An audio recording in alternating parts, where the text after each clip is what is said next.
Paramendoni, është natë, një fëmijë është zgjuar nga gjumi, dëgjon zëra lart në dhomën tjetër, fillimisht fjalë, pastaj britma, pastaj grushta dhe në fund heshtje.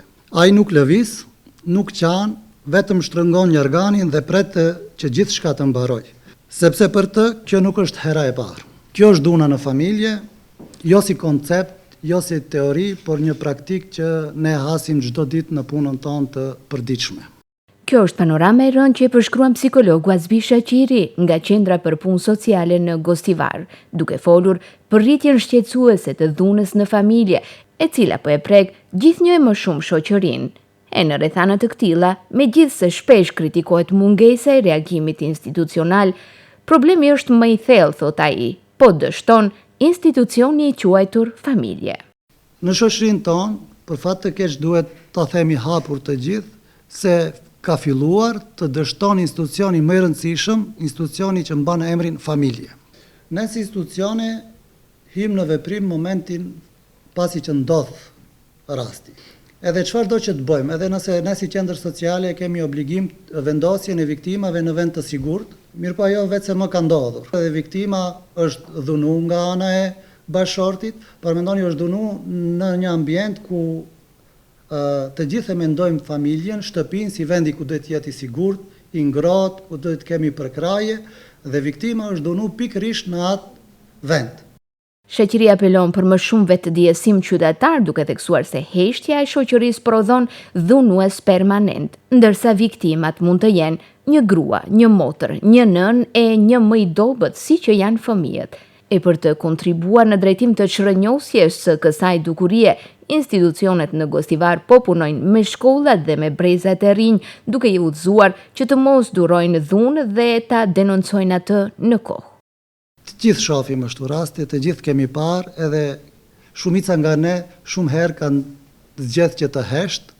Kemi heshtur, nuk kemi paraqitur, nga shkaku se kemi thënë nuk duam të përzihemi në punë të tjerëve, çfarë na intereson neve, çfarë bëjnë kojshit tonë, ose çfarë na intereson neve pse në rrugë dikush e maltreton ose e dhunon një bashortin e tij, vajzën e tij, shoqin e tij.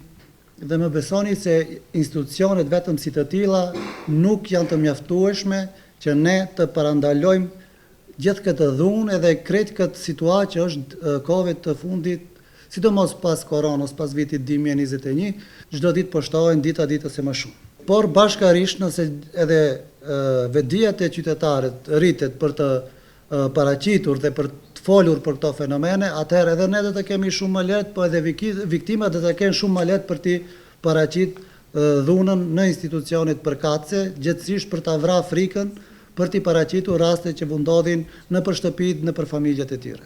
Edhe kohën e fundit e pam nevojën se duhet të kyçim në bashkëpunim më të madh edhe shkollat, punë që ka filluar të bëjë edhe Ministria e Punëve të Brendshme, por edhe ne si qendër sociale komunikimin më të afërt me stafin pedagogjik dhe me personat kompetent që janë të kyçur drejt për drejt në edukimin e fëmijëve.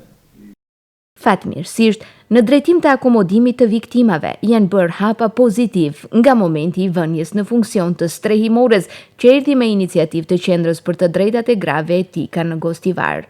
Andaj kjo është një arsye më shumë që viktimat të mos heshtin dhe ta denoncojnë dhunuesin. Sa i përket qendrës sociale, në kompetencat tona, e thash edhe paraprakish, është vendosja në vendit sigurt të viktimave nga dhuna familjare. Ne kemi kapacitet në bashkëpunim me qendrën etika, e cila funksion në mënyrë të shkëlqyeshme, është edhe Sebajeti, edhe të tjerët që janë të përfshirë.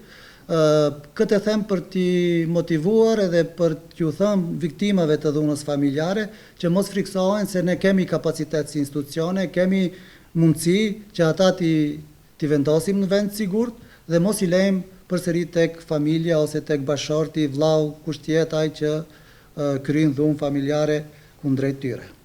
Megjithatë, pavarësisht mekanizmave institucional për mbrojtjen e viktimave të dhunës në familje, mbetet një sfidë e rëndësishme ajo që ndodh pas përfundimit të afatit të akomodimit në strehimore.